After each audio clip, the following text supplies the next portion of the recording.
Nicolas Ebalin, directeur de l'Institut français de Grèce. Il y a un moment où je vais cesser de le dire parce que des gens vont finir par me connaître.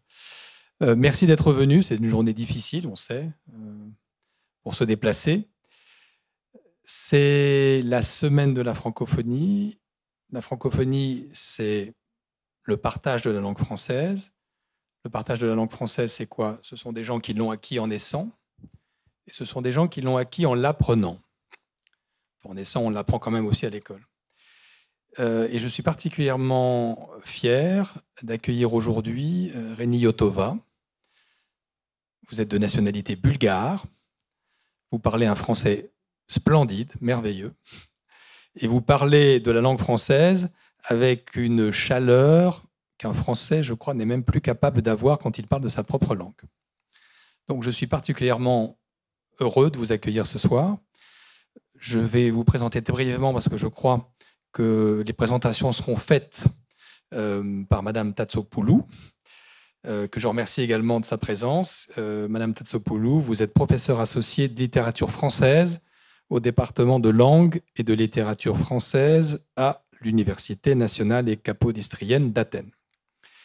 Mais je vais dire quand même que Madame Yotova a un poste éminent au sein de l'Organisation internationale de la francophonie, qui rassemble tous les pays qui ont le français en partage, des pays francophones où le français est une langue officielle et administrative parlée, mais aussi des pays qui ont un attachement particulier à la langue française. Je rappelle d'ailleurs, peut-être que certains l'ignorent, que la Grèce est membre de cette organisation. Je remercie également Stelios Markantonakis, le conseiller scolaire pour la TIC, que j'ai vu tout à l'heure. Il est là, voilà, très bien. Juste pour vous dire que, Stelios, vous êtes notre partenaire idéal pour le français dans la région de la TIC. Je signale également que nous sommes en direct avec l'Université Aristote de Thessalonique et les étudiants qui suivent cette conférence pourront poser plus tard des questions par WhatsApp. Je pense que c'est Marion qui les récupérera, c'est Véronique qui les récupérera. Et donc, je dresse un salut à Carole Perretto, qui est chargée de mission à l'Institut français de Thessalonique, et à Danae Ioachimidis, chargée de coopération éducative également à l'Institut français de Thessalonique. Je salue également la présence des étudiants du Centre de langues étrangères Didascalio de l'Université nationale et capodistrienne d'Athènes et Madame Scarensou, qui organise un concours pour les étudiants de français pour lequel l'IFG, l'Institut français, offrira un séjour au Cavillam de Vichy cet été. Voilà. Et comme je crois que le sujet est celui que vous allez traiter ce soir, Madame Yotova, il était important d'assister à votre conférence. Peut-être juste un petit mot avant de vous laisser la parole. Je l'ai dit ce matin à la remise des prix, le français se porte bien en Grèce. Il a toujours eu des positions solides, mais ces positions se sont renforcées depuis 2 ans. Et nous avons eu une croissance spectaculaire, j'emploie ce mot, du choix du français comme langue vivante 2 par les élèves de l'enseignement public, avec une augmentation de 7 points par rapport aux années passées, alors que pendant 10 ans, il y a eu une certaine stabilité. Donc j'en vois le signe d'abord de l'efficacité du travail de l'Institut, de l'efficacité du travail des enseignants de français. Je suis frappé par la qualité des enseignants de français ici. J'ai été en poste dans d'autres pays. Je peux vous dire que je rencontrais des enseignants de français qui n'avaient pas votre niveau. Je suis également frappé par votre engagement et votre passion pour cette langue, passion que partage Madame Yotova et dont elle va maintenant nous parler. Je vous laisse la parole.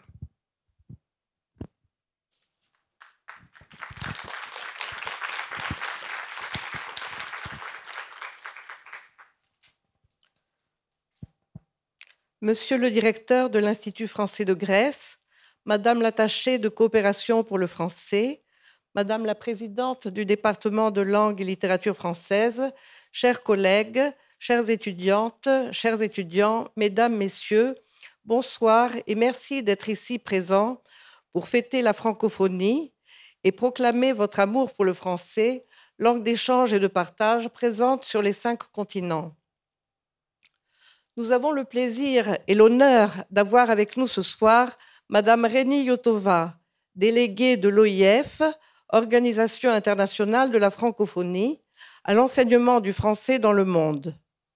Bulgare d'origine, Madame Yotova est titulaire d'un doctorat en langue et littérature française de l'Université Paris X Nanterre, portant sur l'espace géométrique dans le nouveau roman, ainsi que d'une habilitation à diriger les recherches. Elle est professeure de littérature francophone à l'Université Saint-Clément d'Ohrid à Sofia. En qualité de professeure invitée, elle a également enseigné à l'Université de Genève, à l'Université de Lausanne, à l'Université Paris 8 et à l'Université libre de Bruxelles. En tant que haut fonctionnaire de la francophonie, Madame Yotova a occupé plusieurs postes. Elle a été directrice du GREFECO, Centre régional francophone pour l'Europe centrale et orientale, à Sofia, puis directrice du BRECO, Bureau régional de l'OIF pour l'Europe centrale et orientale, à Bucarest. Depuis 2020, elle est la déléguée de l'OIF à l'enseignement du français dans le monde en poste à Dakar, promouvant ainsi, sans relâche, la réflexion pédagogique. Dans le cadre de ses fonctions, elle a conçu de nombreux outils pédagogiques et d'évaluation nécessaires dans le cadre de l'enseignement du français. Elle a également rédigé plusieurs ouvrages d'enseignement du français et langue étrangère portant sur les techniques de l'écrit et des approches innovantes. Elle a été une actrice importante de la conception et l'introduction de modules d'enseignement en études francophones à l'Université de Sofia, Saint-Clément d'Ohrid. Elle est aussi rédactrice en chef de la revue Fréquence francophone de l'Association des professeurs de et en français de Bulgarie. Par ailleurs, Madame Yotova a publié plusieurs ouvrages et de nombreux articles en français et en bulgare. Ses recherches portent, entre autres, sur le roman moderne et contemporain d'expression française, le viol, les problèmes de l'incommunicabilité et de l'incompréhension, l'entre-deux langues. En 2006 paraît Jeux de construction, poétique de la géométrie dans le nouveau roman, ouvrage où elle démontre comment la construction de l'espace géométrique peut mener à une déconstruction de l'espace narratif. En 2007, dans Écrire le viol, elle affirme que la fiction est susceptible de parler au nom des victimes, d'affronter la violence pour la dominer enfin par le refus de la prolonger. En 2011, dans la trilogie des jumeaux d'Agota Christophe, Madame Yotova se penche sur l'écrivaine francophone d'origine hongroise exilée en Suisse, dont 3 romans relatent la survie de 2 frères dans l'Europe divisée à l'époque du rideau de fer. En 2016, dans 3 pièces d'Agota Christophe toujours, elle étudie l'œuvre dramatique dans laquelle cette même écrivaine francophone d'origine hongroise dénonce, en le tournant en dérision, le pouvoir absolu des régimes totalitaires. Madame Yotova a également traduit en bulgare plusieurs livres d'auteurs français et francophones. Gérard de Nerval, Jean-Paul Sartre, Albert Camus, Jacques Ellul, Michel Tremblay, auteur québécois, Michel Laiaz, écrivain suisse francophone, et Agota Christophe, que nous venons de mentionner. Enfin, il ne faudrait pas omettre de signaler que Madame Yotova est aussi l'auteur de 2 recueils de poésie.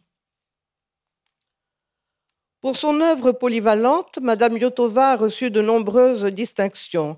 Elle est chevalier dans l'ordre des Palmes académiques de la République française et on lui a décerné la médaille d'or du rayonnement culturel de la Renaissance française et de l'ordre du mérite de la Roumanie. Ce soir, elle va nous parler de la francophonie de l'avenir et des perspectives qu'elle ouvre à la jeunesse.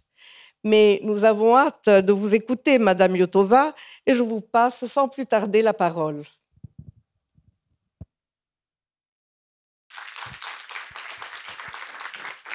Kalispera. Bonsoir à toutes et à tous. Avant de commencer, je voudrais vous remercier d'abord d'être venus ce soir en cette journée aussi compliquée.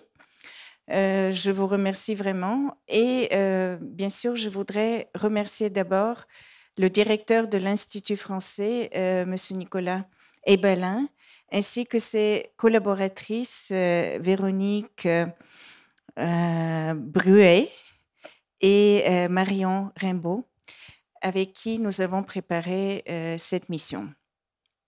Ce soir, pour moi, c'est vraiment un grand honneur et plaisir de pouvoir célébrer la semaine de la francophonie ici à Athènes, à l'Institut français, et de vous proposer cette conférence Le français, une langue attractive pour les jeunes, au cours de laquelle j'espère pouvoir montrer beaucoup d'atouts de cette langue, une langue que partagent plus de 320 millions de francophones sur les 5 continents, au-delà même des pays officiellement membres de la francophonie, qui sont au nombre de 88, et une langue qui est tournée vers l'avenir, qui est pleine de promesses, je dirais, pour les jeunes de tous ces pays de la francophonie. Ma présentation va porter sur différents témoignages. Je sais qu'il y a beaucoup d'étudiants qui nous suivent aussi en ligne et je vais essayer justement de baliser mes propos par quelques vidéos, par quelques témoignages de jeunes venant de différents continents qui nous incitent à réfléchir justement sur l'attractivité de la langue française, sur les opportunités qu'elle offre dans le monde contemporain qui est en permanente mutation. Et puis, je voudrais dire, ce n'est pas la première fois que je viens à Athènes, je connais beaucoup de collègues et c'est toujours avec un grand plaisir que je reviens, qu'il me fait grand plaisir de pouvoir saluer tous les enseignants ici présents ce soir, parce que je sais combien ils sont impliqués, ils sont motivés, ils sont actifs à travers les associations de professeurs de français qui sont membres de la Fédération internationale de professeurs de français, et de grands colloques et congrès internationaux ont été organisés ici à Athènes. Notamment, le dernier, c'était le 3e congrès européen, que je voudrais rappeler, qui était organisé en 2019, qui était placé sous le signe du français, une passion pour demain. Et cette perspective vers l'avenir, elle est tout à fait en adéquation, en cohérence avec les ambitions de l'Organisation internationale de la francophonie, de cette francophonie de l'avenir, qui est portée par notre secrétaire général, son Excellence Madame Louise Mushikiwabo. Et je souhaiterais ici la citer justement devant les États et gouvernements membres lorsqu'elle évoquait, je la cite, les mutations en cours et surtout la révolution numérique fragilise aussi bien le statut que l'influence du français. Les enjeux sont tels pour l'avenir de cette langue et par voie de conséquence de la francophonie pour notre avenir ensemble qu'une mobilisation urgente est indispensable. Alors, je suis évidemment très heureuse d'entendre que, contrairement aux statistiques globales sur l'état du français dans le monde, en Grèce, le français progresse. Il y a un vrai engouement, un vrai intérêt pour cette langue. Et nous sommes réunis ce soir à la veille du 20 mars, journée internationale de la francophonie, pour célébrer d'abord les pères fondateurs de cette francophonie, dont je voulais rappeler les noms. La francophonie institutionnelle, elle n'est pas née en France, elle n'est pas née de la France, elle est née par le souhait de 4 grandes personnalités, 3 Africains et un Asiatique.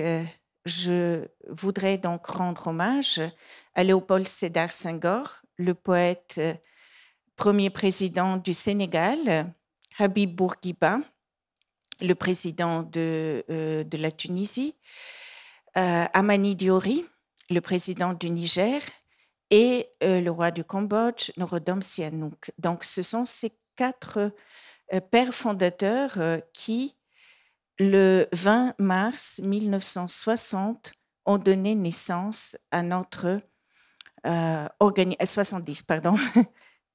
Oui? Non, 10. Oui.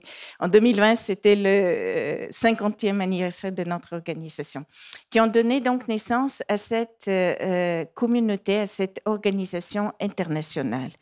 Mais je voudrais aussi rendre hommage à Vassilis Alexakis, le grand écrivain franco-grec qui a appris le français d'abord, a commencé ici même dans cet institut, qui était un écrivain bilingue, mais qui même vers la fin de sa vie s'est intéressé à une langue africaine et qui se sentait très bien dans cette double nationalité entre Athènes et Paris et qui incarne ce que c'est que la francophonie aujourd'hui, une francophonie plurielle, multilingue et multicolore. Pour la célébration du 20 mars, cette année, le thème qui a été choisi, donc vous voyez à l'écran l'affiche, c'est la culture au cœur du projet francophone. Et vous avez des chiffres très parlants, 321 millions de francophones, des milliers de contenus culturels. Je vérifie si la présentation s'affiche.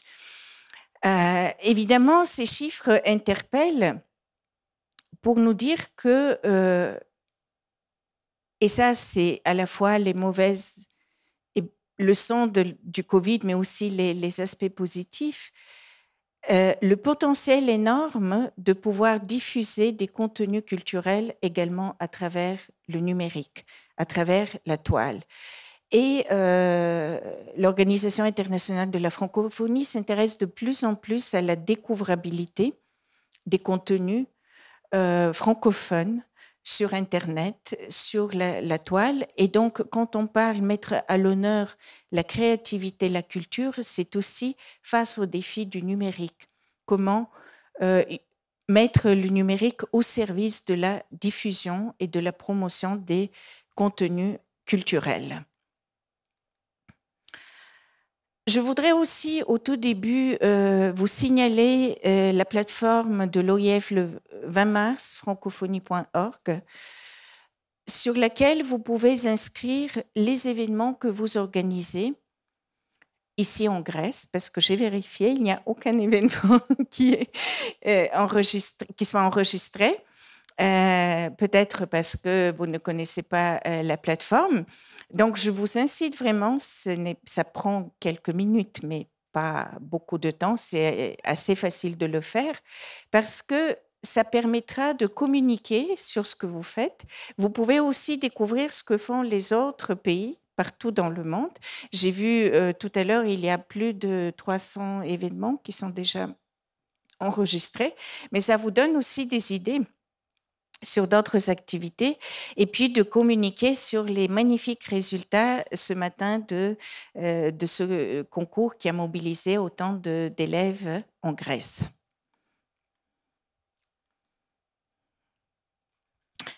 Alors, je ne peux bien sûr commencer cette conférence sans citer Léopold Sédar Senghor et sans citer sa vision de la francophonie, formulée en 1962. La francophonie, c'est cet humanisme intégral qui se tisse autour de la Terre, cette symbiose des énergies dormantes de tous les continents, de toutes les races, qui se réveillent à leur chaleur complémentaire. Je cite Senghor parce que parler d'humanisme, parler des valeurs de la francophonie, c'est tout à fait approprié en Grèce. D'abord par la culture et civilisation grecque, par c'est les fondements de la démocratie que la Grèce a légués à l'humanité. Aussi par le fait que même la langue française s'est développée non seulement sur le plan lexical à partir de la langue grecque, mais surtout cette notion d'humanisme est vraiment la base des valeurs partagées de la francophonie.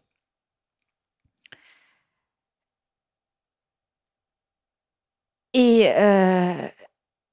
si les idées de Senghor ont rencontré un tel succès, une telle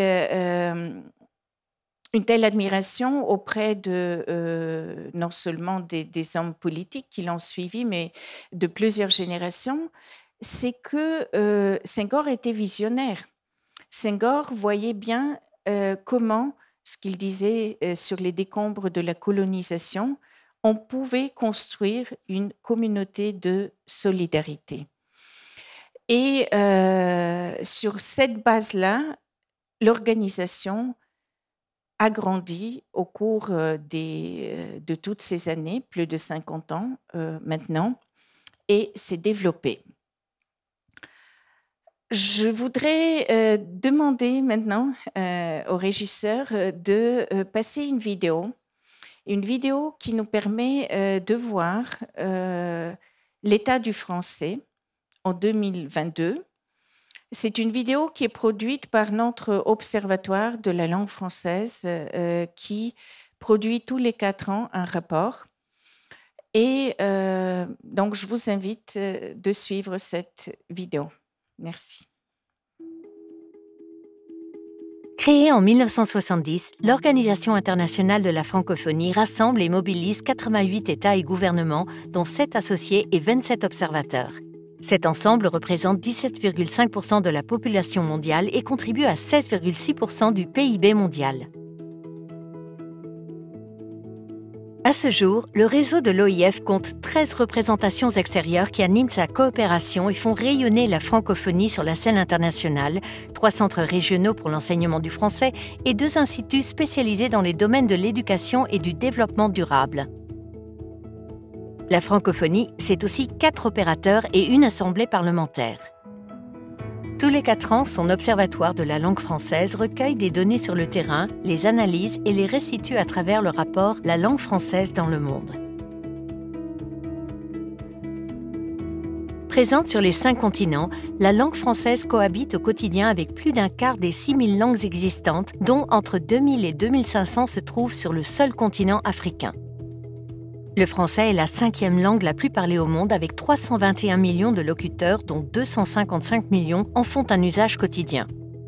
Plus de 60% d'entre eux résident en Afrique avec une hausse de 15% depuis 2018 sur ce continent. La langue française est parlée par plus de 50% de la population dans 13 pays et entre 20 et 50% dans 20 pays. En Europe, ce sont près de 136 millions de personnes qui sont capables d'avoir une conversation en français. Dans les pays du continent africain où le français est d'usage quotidien, le français est présent au travail dans tous les cas de figure. Il est même en première position dans les villes de Côte d'Ivoire, du Cameroun, du Congo, du Gabon et de la République démocratique du Congo. À la maison, la fréquence d'usage du français est moins importante, mais sa position dans la hiérarchie des langues demeure relativement stable. On retrouve même la langue française en première position dans les milieux urbains de la Côte d'Ivoire, du Cameroun, du Congo et du Gabon. La variété des expressions et l'inventivité lexicale des francophones renouvellent et enrichissent la langue française, comme le montre le tout nouveau dictionnaire des francophones.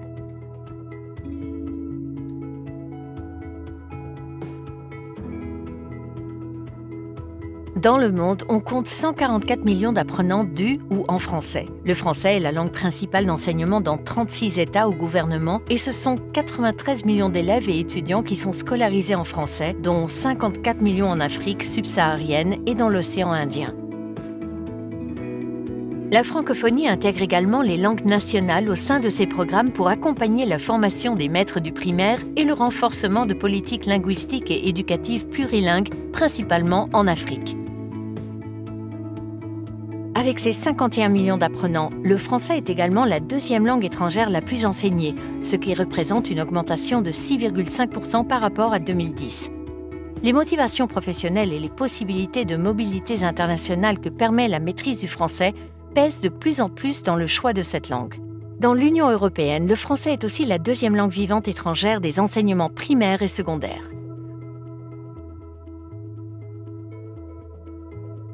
La francophonie est également active dans les industries culturelles et créatives dont le poids augmente chaque année, représentant en 2021 3% du PIB mondial et 6% des emplois. Le rôle croissant que joue le numérique et le phénomène de plateformisation de la distribution des contenus culturels imposent de nouveaux défis pour la diversité culturelle. Face aux contrôles exercés par les plateformes internationales sur les choix de consommation culturelle, grâce notamment aux algorithmes, l'OIF entend renforcer la découvrabilité des contenus francophones au travers de sa nouvelle stratégie de la francophonie numérique 2022-2026. Elle se mobilise autour d'actions de plaidoyer, de sensibilisation et de formation à destination de tous les acteurs concernés.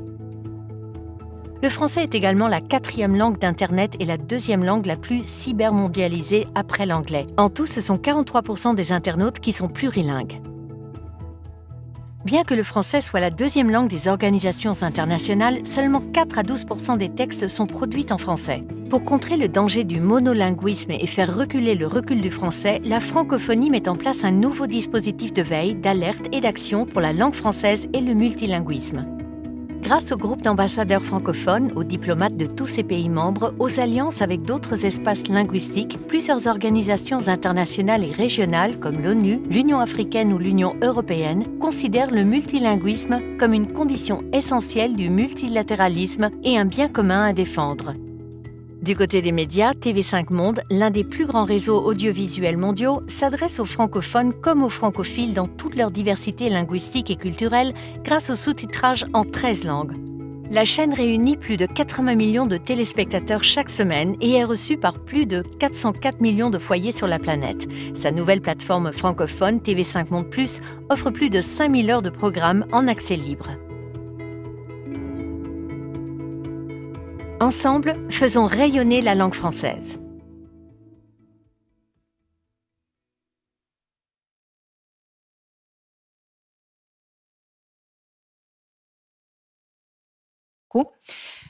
Donc, cette vidéo résume bien une grande partie des actions de l'OIF, mais aussi des statistiques qui sont plutôt encourageantes sur l'état du français dans le monde. Et au dernier sommet de la francophonie, les chefs d'État et de gouvernement des pays membres ont adopté la déclaration sur la langue française dans la diversité linguistique de la francophonie. C'est un document dont je voudrais vous parler parce que c'est vrai, on dit les pays qui se sont réunis, qui ont fondé l'Organisation internationale de la francophonie, c'est autour de cette langue de partage et au cours de chaque sommet, au cours des années, il y a plusieurs engagements qui ont été pris. Mais dans ce document, il y a justement le récapitulatif en quelque sorte de tous les engagements pris au cours des années par les États. Et quand je dis déclaration adoptée par les chefs d'État et de gouvernement, cela signifie une volonté politique, un engagement des États à mettre en œuvre, que ce soit des politiques éducatives et linguistiques qui favorisent l'apprentissage du français ou d'autres leviers qui permettent à faire rayonner cette langue. Ici, j'ai mis l'accent sur les 4 grands chantiers dans cette déclaration que je voudrais illustrer par des témoignages de jeunes pour chacun de ces volets, pour montrer que nous sommes sur la bonne voie, mais surtout pour montrer, parce qu'aujourd'hui j'ai choisi de parler de la langue française comme une langue attractive pour la jeunesse, que suite à la grande consultation que l'OIF a lancée auprès des jeunes en 2020, nous avons eu des retours de ces jeunes. Plus de 10 000 jeunes ont participé de tout l'espace de la francophonie et ils attendent de ces chefs d'État qu'ils aient une éducation de qualité, ils attendent qu'ils puissent vivre dans un environnement sain, ils attendent des opportunités d'employabilité et c'est de notre responsabilité de pouvoir leur offrir cette possibilité. Donc, bien sûr, le premier volet qui est proche de vous, enseignantes et enseignants de français, c'est de renforcer et d'améliorer l'enseignement de la langue française. Alors, évidemment, nous avons cité à plusieurs reprises ce bon exemple de la Grèce, où le français augmente. C'est intéressant de pouvoir démultiplier ce bon exemple et de l'analyser. Qu'est-ce qui fait que les enfants grecs choisissent le français et pas d'autres langues? Et qu'est-ce qui fait que dans d'autres pays, la situation n'est pas la même? C'est intéressant de faire cette analyse et c'est intéressant aussi de communiquer sur les réussites en Grèce. Donc ici, pour vous sensibiliser sur ce sujet, j'ai choisi de vous présenter l'histoire de Hoa, une jeune enseignante au Vietnam, qui exprime ce que c'est que la langue française pour elle. Tout à l'heure, le directeur de l'Institut français parlait du français comme une langue apprise pour certains. C'est mon parcours personnel aussi. Pour moi, comme pour vous, présents dans cette salle, le français était une langue étrangère. J'ai commencé à apprendre le français à l'âge de 14 ans en Afrique, tout comme ma collègue qui, je viens de l'apprendre, a vécu ses 14 premières années à Dakar. Donc, vous voyez, je peux dire que ma francophonie est aussi africaine parce que moi, j'ai commencé à 14 ans au lycée Descartes à Alger, le lycée que Camus avait suivi. Peut-être aussi, ça explique pourquoi je me suis tournée vers ce philosophe et j'ai traduit L'homme révolté en bulgare. Et donc, quand j'ai commencé à apprendre cette langue, si je n'avais pas une professeure de français, Madame Espinas, qui voyait dans mes rédactions, qui étaient absolument maladroites à l'époque, des idées, je rédigeais en consultant un dictionnaire, en écrivant d'abord en bulgare, puis après en traduisant en français. Tout ça, c'était très maladroit, mais elle prenait le temps de m'expliquer et de me transmettre cet amour pour la langue et cet encouragement de continuer.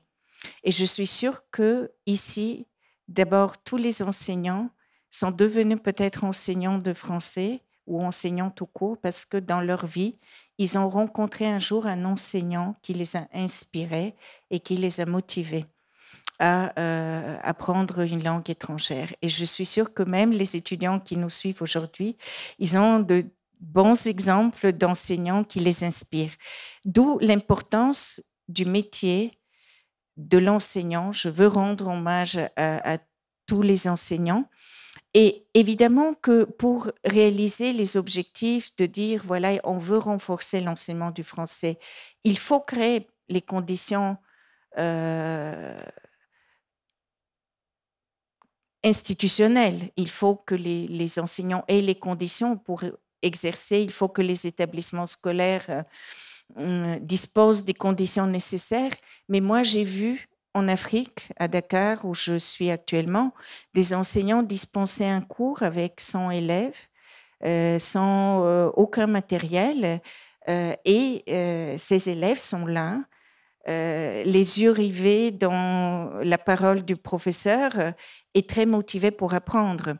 Donc, il faut vraiment valoriser le rôle de l'enseignant dans ce processus, parce qu'il peut faire beaucoup en dépit des conditions qui ne sont parfois pas du tout réunies.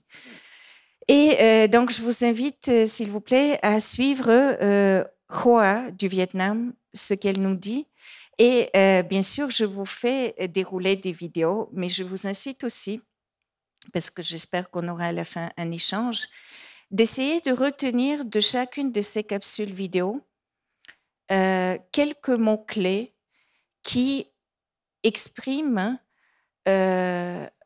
en quoi la langue française est attractive pour les jeunes. Vous allez voir différents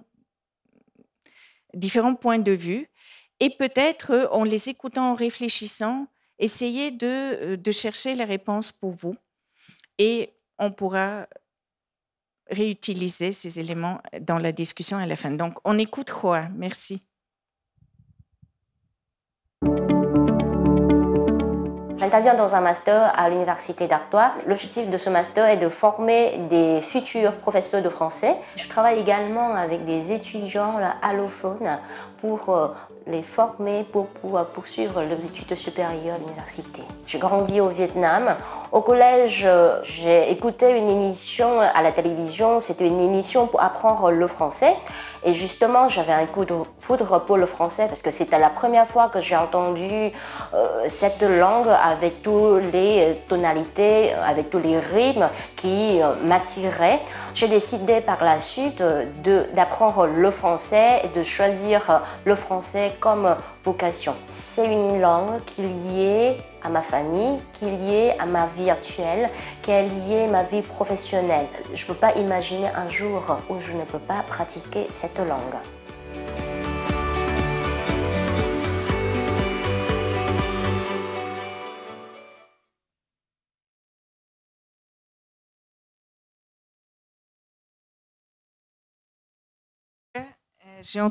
En tout cas, j'ai entendu dans les propos de Hoa, coup de foudre,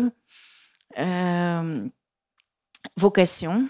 Vocation, c'est un mot qui convient bien, je pense, au métier d'enseignant. Alors, le deuxième volet dans cette déclaration concerne la communication et l'influence de la langue française sur la scène internationale. Vous savez bien que le français est langue officielle dans plusieurs organisations internationales, aussi l'Union européenne, dont la Grèce fait partie, mais que dans la pratique, si on regarde surtout, je pense à l'Union européenne, la plupart des documents sont en anglais. La plupart des réunions se tiennent en anglais. Ce multilinguisme est considéré aussi comme une condition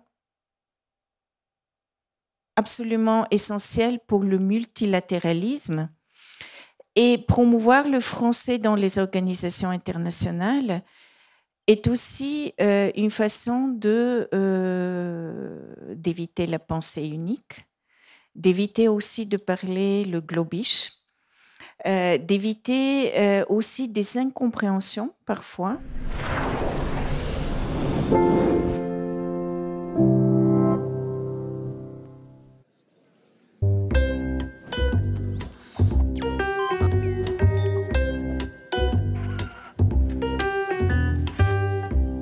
We are actually very deceived by the politics of this state. Wir erwarteten mehr. So I demand. What Zusammenfassend, zu viele Fehler. This affair. To resume my speech. Too many faults have been made. We must be sensible to. Nous sommes en fait très déçus par la politique de ces États. Staaten. Wir erwarten mehr von ihnen. Alors, je pose la question. Il ne reste plus beaucoup de temps pour nous mettre au travail. En résumé, trop d'erreurs ont été commises.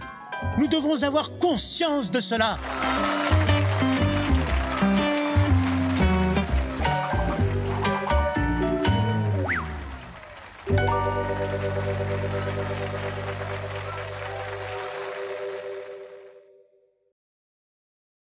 Je pense que là, le message était clair. Et quand je dis que la francophonie veut promouvoir le multilinguisme, ce n'est pas pour dire parler français, mais pour dire si vous parlez bien français, parlez français, mais sinon parlez votre langue.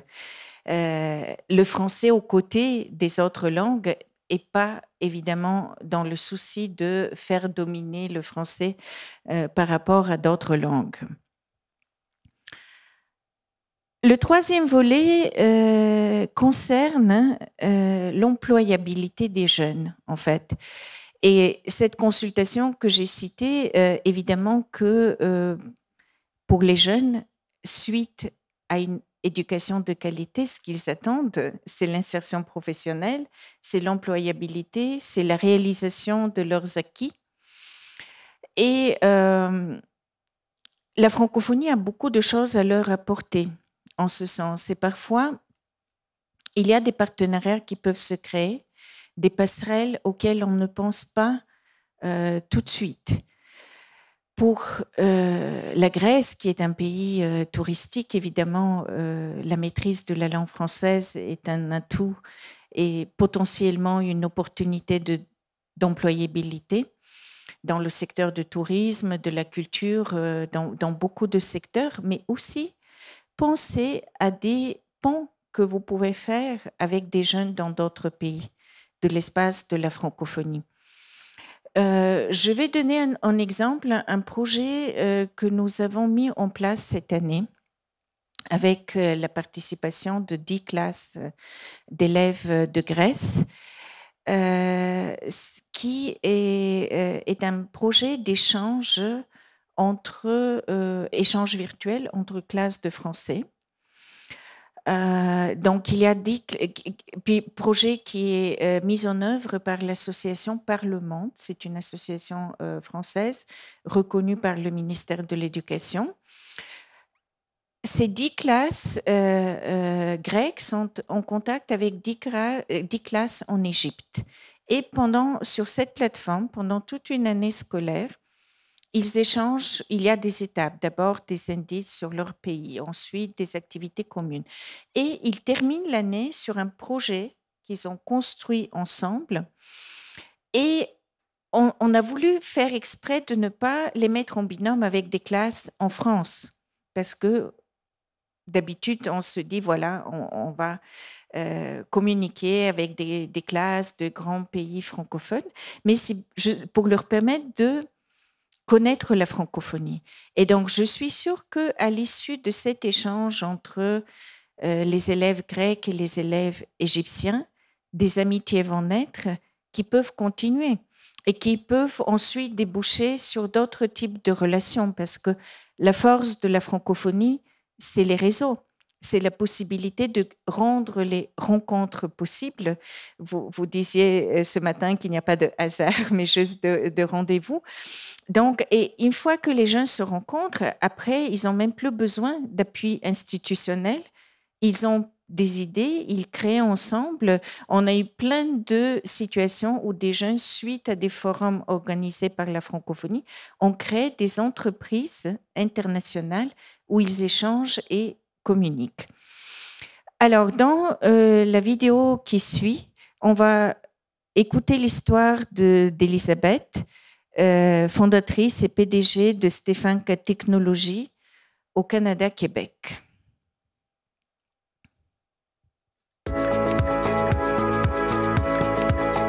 La mission de Stefanka Technologies, c'est de permettre aux gens de trouver le vêtement qui est le mieux adapté à leur morphologie, basé sur les technologies de la 3D.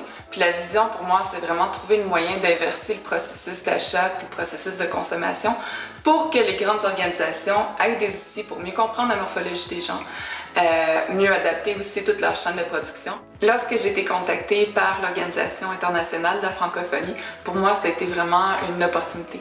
Je me suis sentie privilégiée de pouvoir communiquer des valeurs que j'ai vraiment à cœur, c'est-à-dire l'innovation, l'entrepreneuriat, puis la parité pour la femme sur le marché du travail. C'est vraiment des valeurs qui me touchent énormément, puis qui sont également portées par l'organisation. La francophonie, à l'échelle internationale, s'il y avait un mot, c'est solidarité. Puisque lorsqu'on se rencontre, On finit toujours par avoir une connexion puis une certaine profondeur dans nos relations. Puis la présence des jeunes est fondamentale pour vraiment avoir un impact social, économique, environnemental. Donc si vous avez un projet, une mission, un rêve, donnez-vous les moyens d'oser, puis de trouver des solutions, puis de passer à l'action.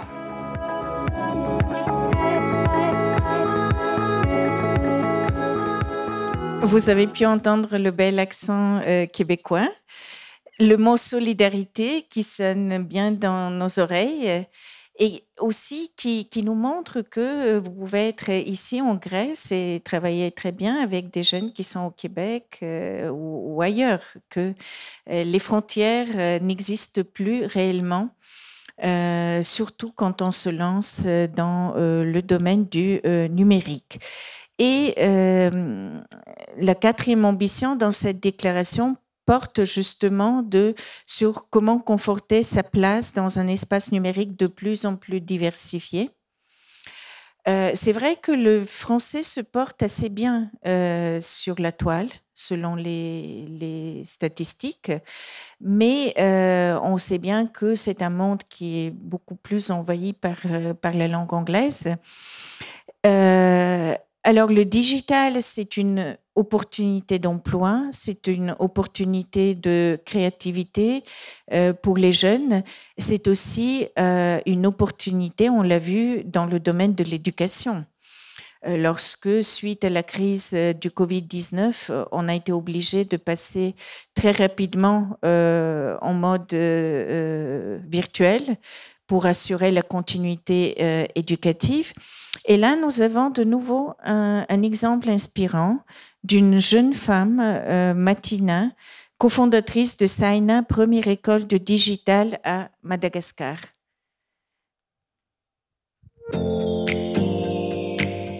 À Saina, on forme des talents au métier du digital, développeurs, designers, data scientists, tous les métiers autour du digital.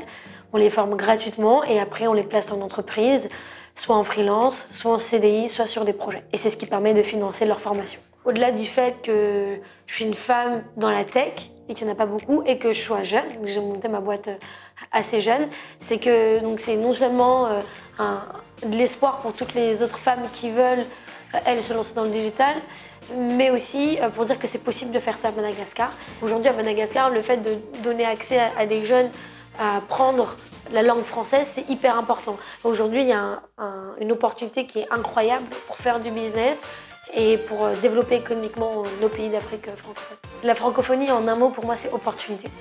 Opportunité de voyage, opportunité de découverte, opportunité de réseau, opportunité de croissance, opportunité de développement.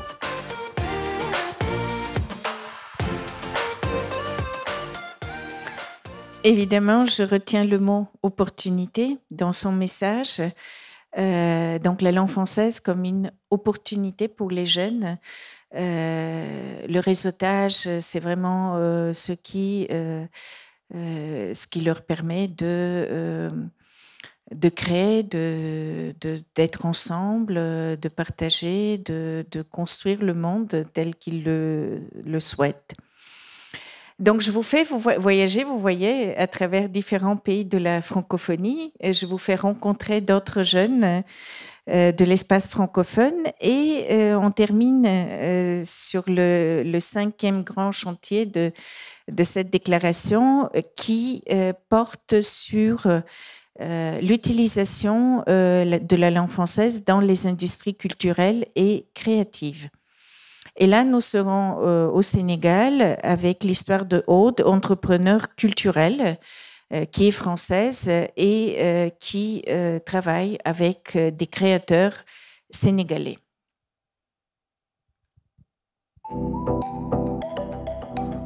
Je suis manager d'artistes qui sont principalement basés au Sénégal, donc en musique, danse et cinétique. Concrètement, ça va être ce qu'on appelle du 360, c'est-à-dire qu'on va travailler sur l'administratif, gérer aussi des contrats, déposer des dossiers, monter des budgets. Ça va être aussi en termes de communication, c'est-à-dire comment on positionne l'artiste, comment on travaille l'image aussi de l'artiste. Dans l'ensemble, c'est vraiment défendre les artistes, les représenter. C'est possible pour un artiste francophone de faire carrière dans l'espace francophone, parce que c'est un grand espace où justement on partage cette langue, donc c'est facile de travailler. Et à la fois, il y a énormément d'opportunités opportunités. Moi, ce que j'ai envie de dire à la jeunesse en général et particulièrement à la jeunesse francophone, c'est d'oser faire ce qu'on a envie de faire ce qu'on aime. Une fois qu'on ose, les moyens, les soutiens, l'accompagnement, on le trouve. Mais il faut oser en fait. Il ne faut pas se limiter à des barrières mentales. C'est possible de faire.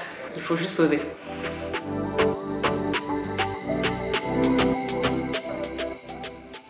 Donc voilà, un autre message, oser.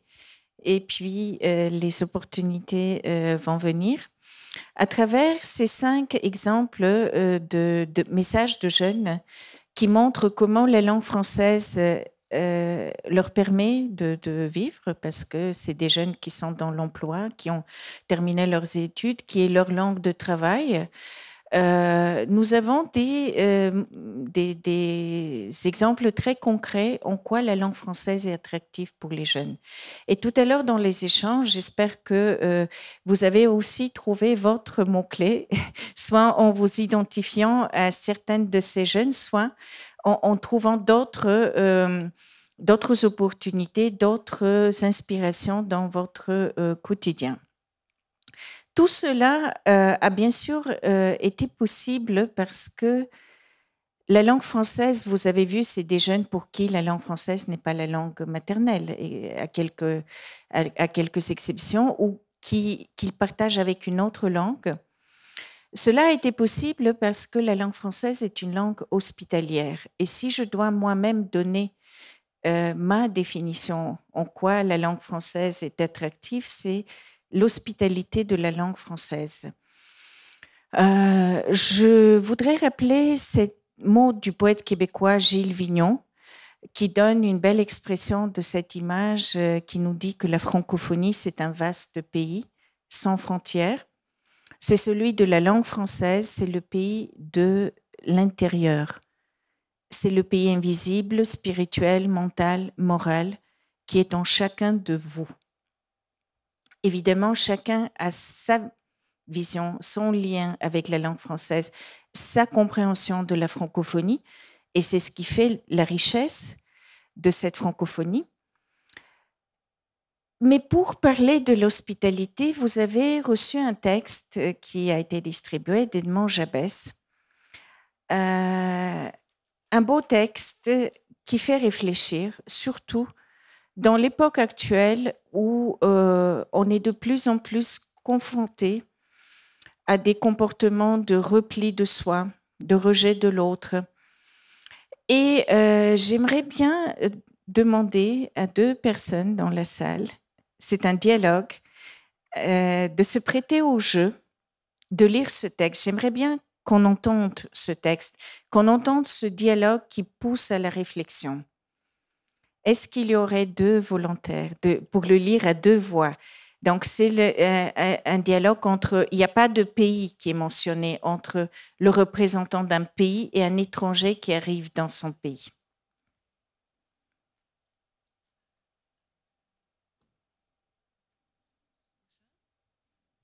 Je vous prends peut-être... Voilà, on a ici une main levée. 2 mains levées, excellent, excellent. Merci.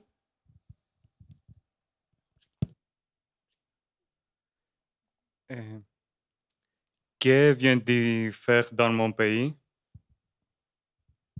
De tous les pays, le tien m'est le plus cher. Ton attachement à ma patrie ne justifie pas ta permanente présence parmi nous. Que me reproches-tu? Étranger, tu seras toujours pour moi une étrangère. Ta place est chez toi et non ici. Ton pays est celui de ma langue. Derrière la langue, il y a un peuple, une nation. Quelle est ta nationalité? Aujourd'hui, c'est la tienne. Oh, pardon, Julie Etienne. Un pays est d'abord une terre. Cette terre est aussi dans mes mots, mais je le confesse, elle n'est pas la mienne. Enfin, tu avoues. Je n'ai pas vraiment de terre. J'ai du livre. Fais mon lieu, tu le sais. Tu as très habilement œuvré afin de t'approprier ma langue. Ne la partageons-nous pas? Nullement. Tu l'as appris, c'est tout. Moi, je suis né avec.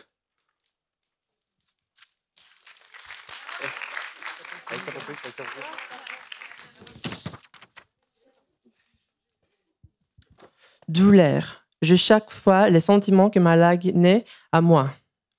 L'exercice, la pratique d'une langue ne nous donne aucun droit à elle. Il nous incite à la parler, à l'écrire le plus correctement possible. Oui. Possible. Ah, il nous donne le droit de l'aimer, et n'est-ce pas à elle que recourt, pour mieux me connaître, me comprendre, pour interroger enfin mon devenir. Tu ne peux pas revendiquer le passé de ma langue. Mon passé est le sien, dans la mesure où mes premiers mots m'ont soufflé par elle. Ils auraient pu tout aussi bien être mots d'une autre langue. Sans doute, au départ, il y a le désir. Ton désir peut-être, mais pas forcément le sien. La langue est liée d'attache.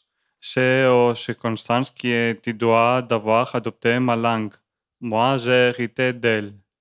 Mes parents me l'ont révélé. Mes paroles, depuis, sont des reconnaissances envers elle et de fidélité. Est-ce parce que ma maison te plaît qu'elle est à toi? La langue est hospitalière. Elle ne tient pas compte de nos origines, ne pouvant être ce que nous arrivons à en tirer. Elle n'est autre que ce que nous attendons de nous. Et si nous n'entendons rien? Ta solitude sera égale à la nôtre. Je te fais don ce soir de mon livre. Un livre ne s'offre pas, on le choisit. Ainsi, en est-il de la langue?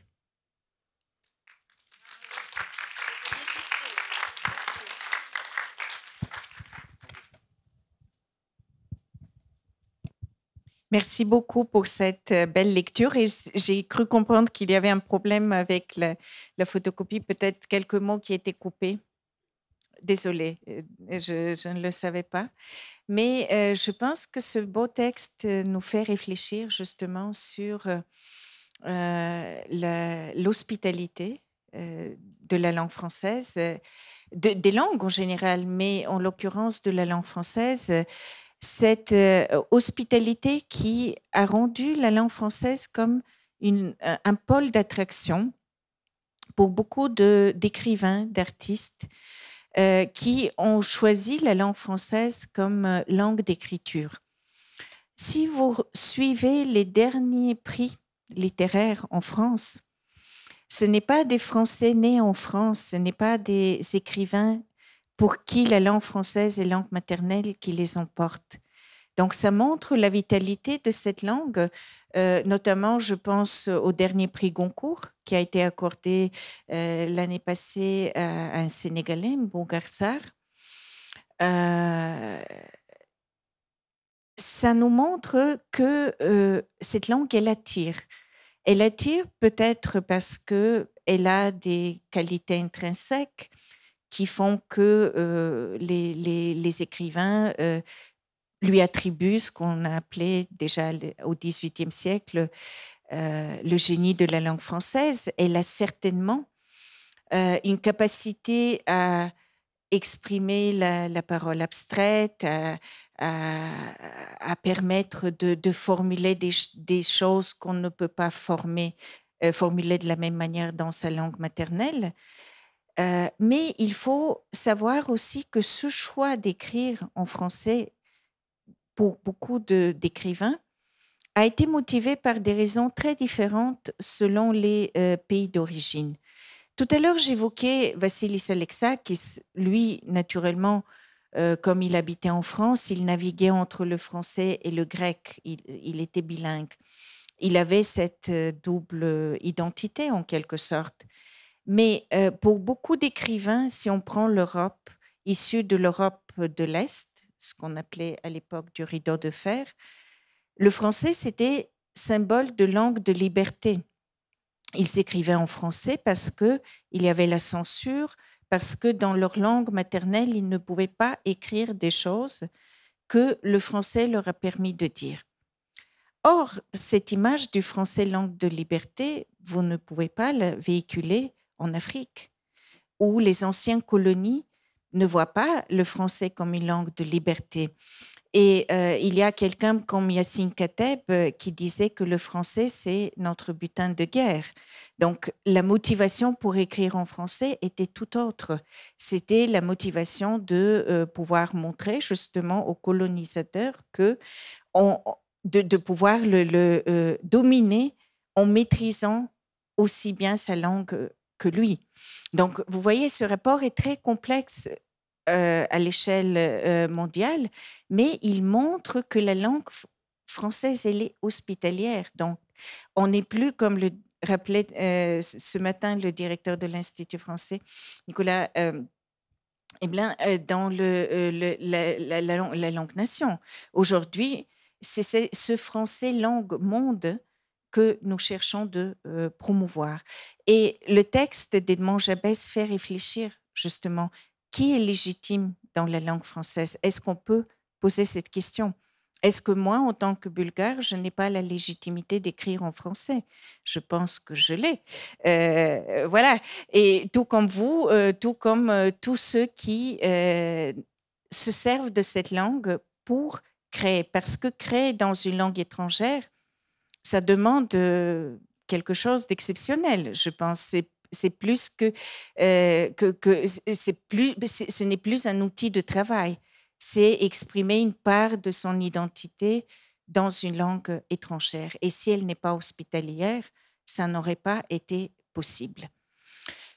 Je passe donc maintenant à la troisième partie et dernière dans mon intervention qui porte justement sur l'attractivité de la langue française à travers toutes les opportunités qu'elle peut offrir aux jeunes. Et d'abord, bien sûr, le développement économique, parce que je parle de culture, je parle de l'art, c'est un des volets importants, mais un autre volet très important, c'est le développement économique. Bien sûr, on a beaucoup parlé qu'il faut déconstruire cette image de la langue française comme une langue de culture, que seulement comme une langue de culture, que c'est une image qui est un peu ringarde aux yeux des jeunes qui vont dire, voilà, il faut parler plus du français comme une langue utile. Eh bien, le français est tout cela. C'est ce que j'essaye de montrer. Il est aussi la langue de la culture, mais il est aussi la langue des échanges économiques. Et la francophonie déploie depuis l'année dernière sous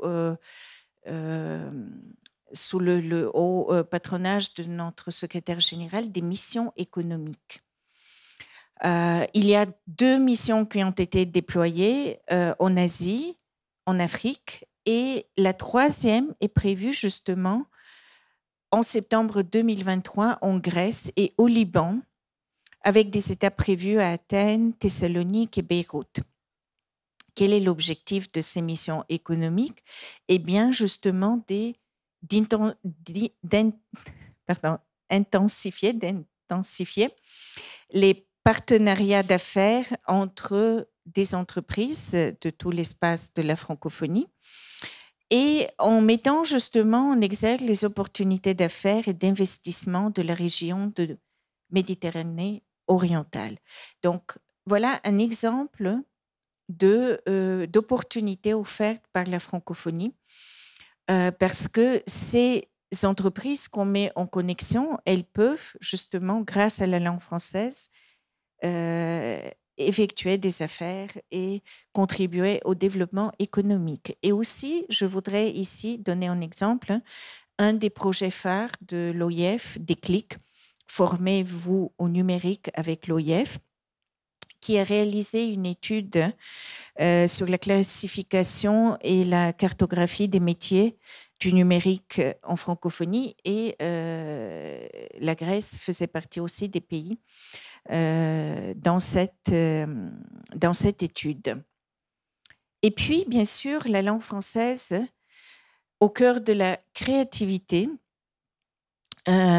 il y a un beau projet de la francophonie pour les femmes, les pionnières de l'entrepreneuriat francophone qui permet de voir comment, par la langue française, par les formations que de jeunes femmes peuvent suivre, elles peuvent développer des compétences, élargir leur clientèle, s'épanouir.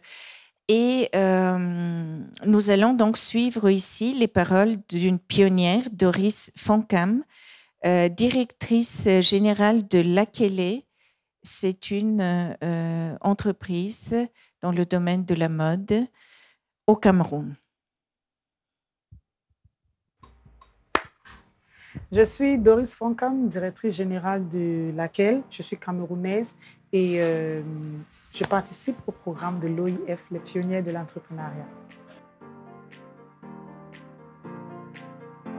Lakele est une marque de prêt-à-porter camerounaise fabriquée par des Camerounais qui propose des articles pour hommes, femmes et enfants. Lakele propose des articles assez abordables et chics et aussi simples pour des Africains qui flattent le corps et la morphologie des Africains.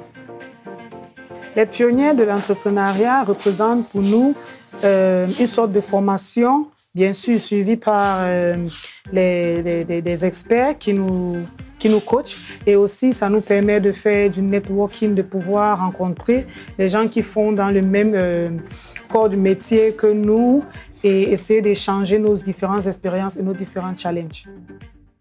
Dans 2 ou 3 ans, je me vois en train de gérer pas mal de showrooms dans les différents pays de l'Afrique francophone et pouvoir montrer notre savoir-faire à travers le monde. Ce qui m'a vraiment marqué, c'est la réaction de nos clients, de nos abonnés, quand on a commencé à utiliser un photographe professionnel par rapport au shooting qu'on faisait avant où j'étais mannequin et on utilisait nos téléphones. Et à un moment donné, on reçoit un appel d'une influenceuse camerounaise basée en France qui décide de venir nous soutenir en nous donnant plus de visibilité, en faisant du shooting avec nos articles. Et on trouve un photographe professionnel. Depuis ce jour-là, la réaction a été différente et on s'est rendu compte qu'on n'était pas sur le droit chemin en fait. Ce qui fait de moi quelqu'un d'insolite est ma capacité de pouvoir amener les gens à se donner à 100%, à se surpasser, même quand leur morale n'est pas au top.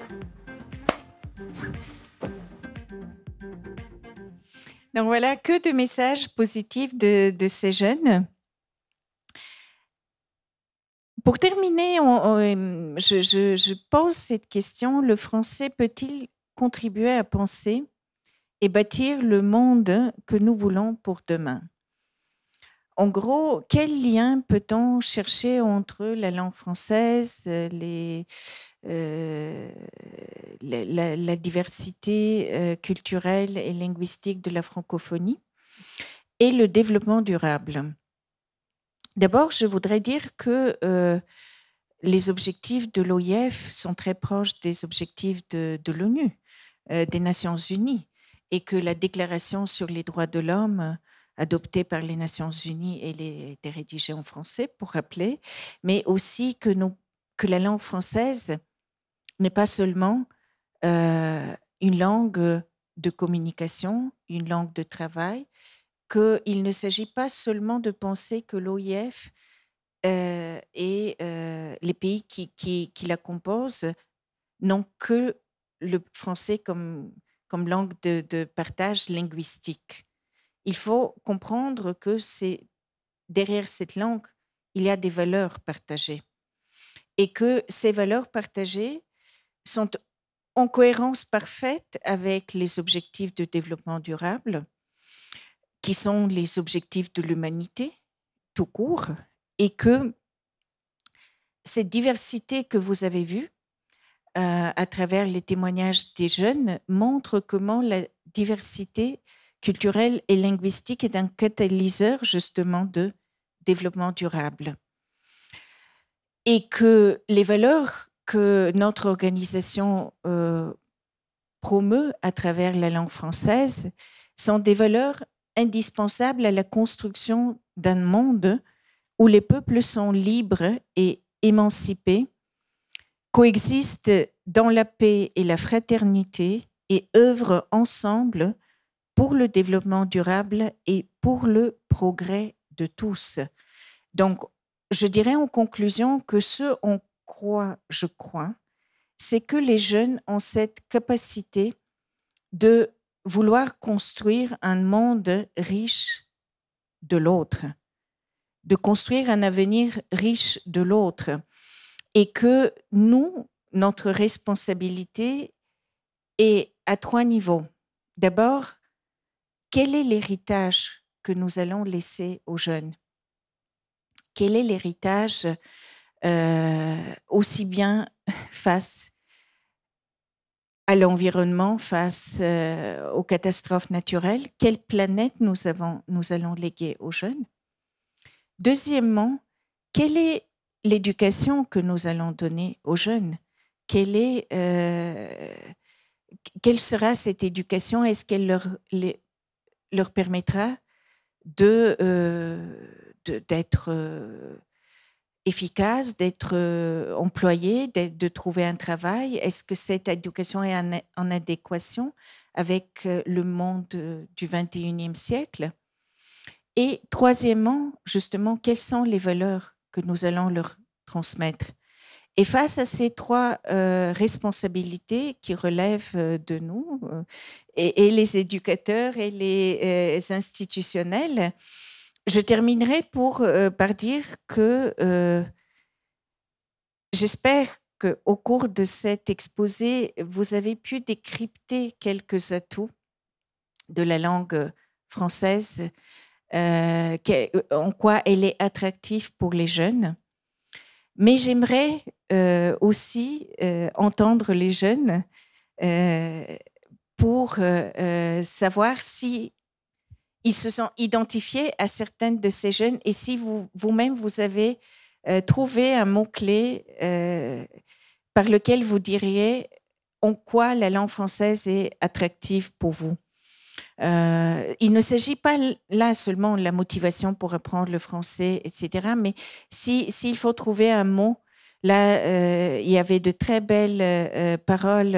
On parlait d'opportunité, on parlait de passion, on parlait de solidarité. Quel est le mot, votre mot, par rapport à cette attractivité? Merci beaucoup.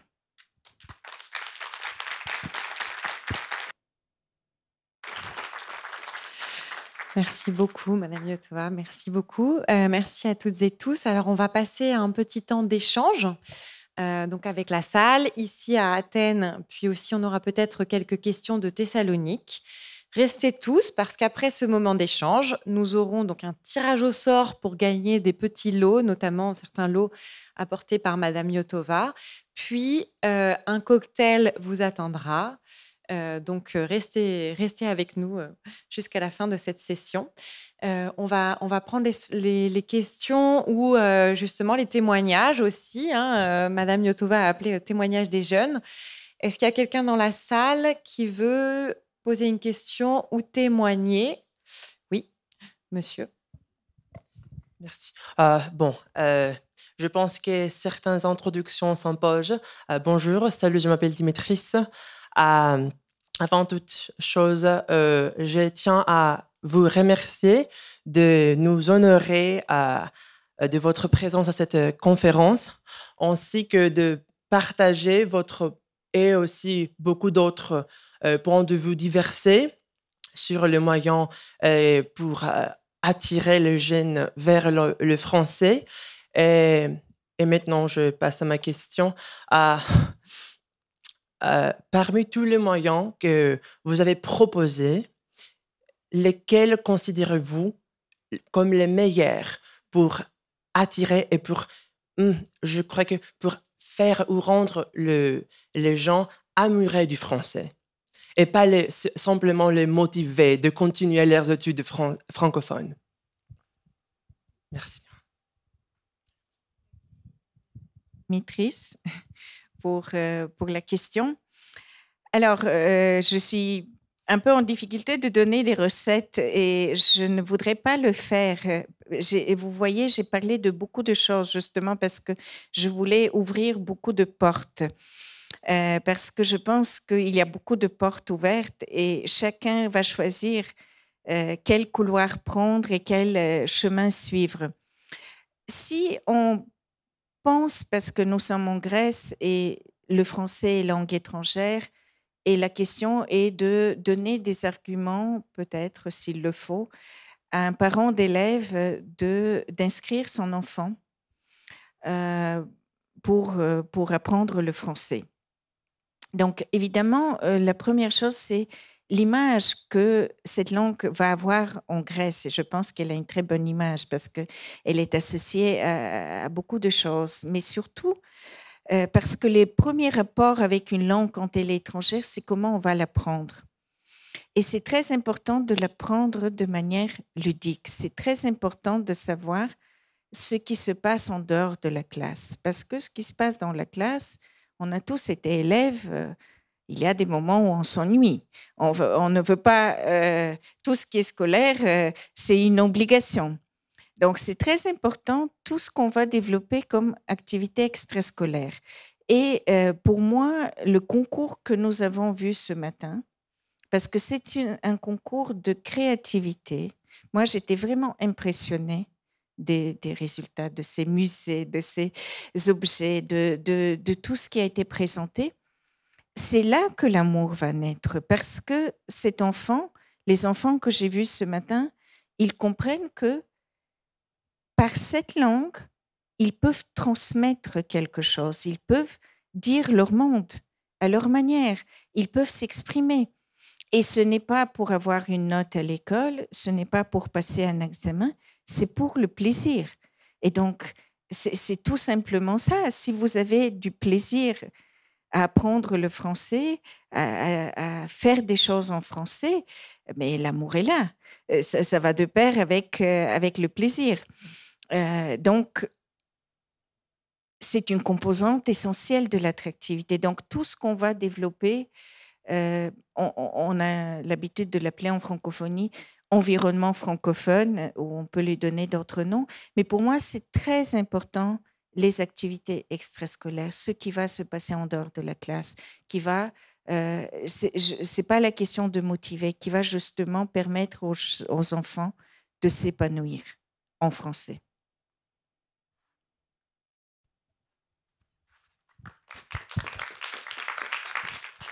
Est-ce qu'il y a une autre question ici à Athènes? Je crois qu'il n'y a pas de question à Thessalonique.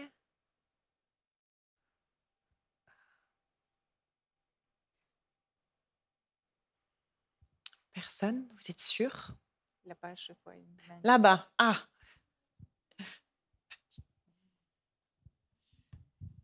Merci beaucoup.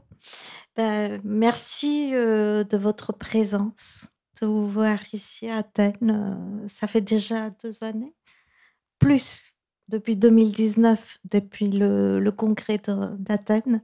Alors moi, justement, je préfère parler surtout de mes collègues, des enseignants de français. Et là, ça a été vraiment un grand plaisir parce que je vois aussi les étudiants de première année de l'université d'Athènes, les futurs enseignants peut-être. Alors, qu'est-ce que vous conseillez à ces enseignants? Le français, c'est vraiment une passion, un mode de vie, oui. Mais justement, comment est-ce qu'on peut travailler pour inoculer ce plaisir pour la langue? Merci. Merci beaucoup pour la question. Donc, si je comprends bien la question, c'est plus ce que je conseille aux enseignants ou bien aux étudiants en première année? Aux enseignants qui seront peut-être de futurs enseignants. Oui, donc il y a cette notion de transmission dont je parlais. Alors, la question, elle relève des méthodes d'enseignement. Elle relève de ce qui va se passer dans un cours. Quelle approche on va choisir pour toucher les enseignants, les étudiants, futurs enseignants, comment on va présenter un cours.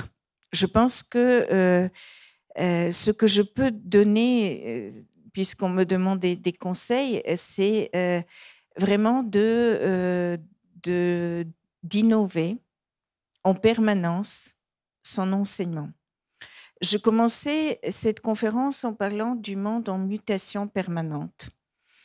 Et on le sait, aujourd'hui, les jeunes qu'un enseignant retrouve à l'école, même primaire, ou au secondaire, ou à l'université, sont mieux outillés que l'enseignant en termes du numérique. Ils maîtrisent mieux que l'enseignant tous les outils numériques.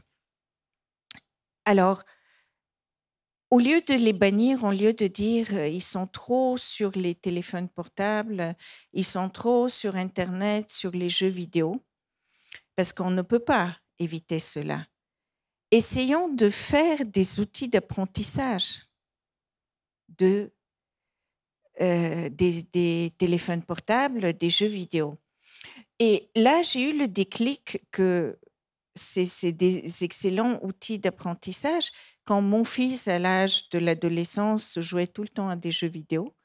Et une fois, je me suis penchée sur un de ces jeux vidéo et j'ai vu que tout le potentiel que représente un jeu vidéo pour en faire un jeu éducatif.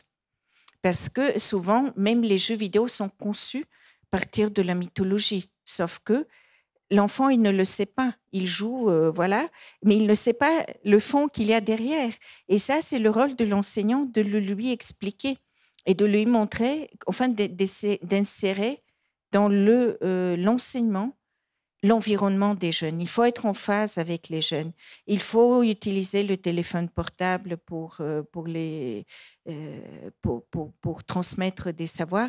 Il faut toujours modifier. On ne peut pas se dire, moi j'ai préparé mon cours cette année, je peux le dispenser et je peux le reprendre l'année prochaine. Il faut toujours l'adapter en permanence pour être en phase avec les jeunes.